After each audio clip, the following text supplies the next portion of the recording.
Just One of Those Days by Jill Murphy. It had been a long night, so Mr. and Mrs. Bear woke up late. They left Baby Bear dreaming of dinosaurs while they got ready for work. Then they woke Baby Bear and got him ready for nursery, which took even longer than usual. Outside it was raining. Mr. Bear got the bus and Mrs. Bear took Baby Bear to nursery on her way to work. Nursery had already started by the time they got there. In the cloakroom, Baby Bear wouldn't take his coat off. "I want to go home," he said in a very small voice. Mrs. Bear took Baby Bear to join the class. His teacher was reading him a story.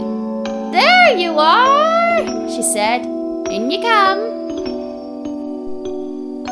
After the story, Baby Bear saw that someone else was playing with his best dinosaur.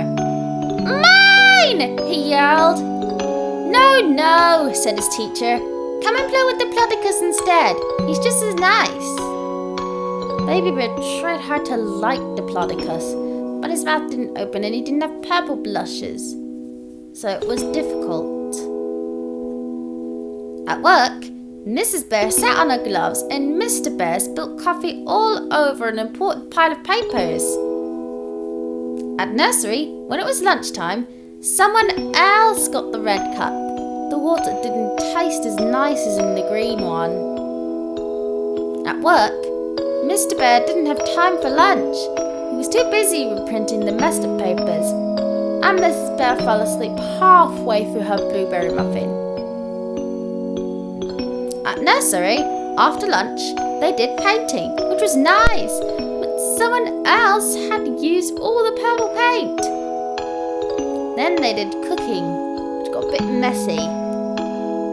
Then they did dancing, which got a bit tricky. "I want you all to dance like trees in the wind," said their teacher. By the end of the day, Baby Bear could hardly keep his eyes open. He was so glad to see his mum waiting for him. It was still raining as they trudged home together. "Daddy's bringing in a pizza," said Mrs. Bear, "so we didn't have to cook." When they got home, Mrs. Bear and Baby Bear got into their comfy pajamas. "Daddy's home!" yelled Baby Bear.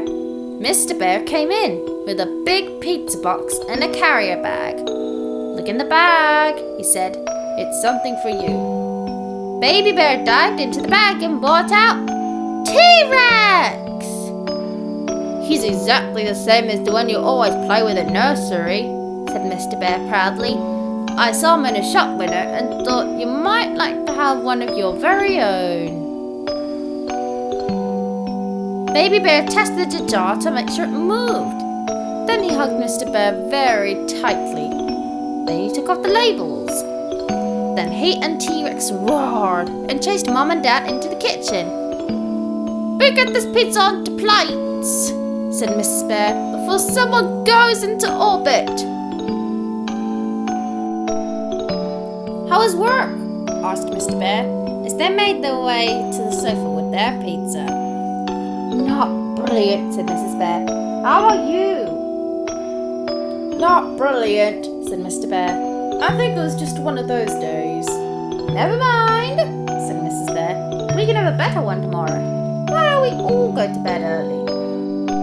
"Good idea," said Mr. Bear. "I'll do the bedtime story."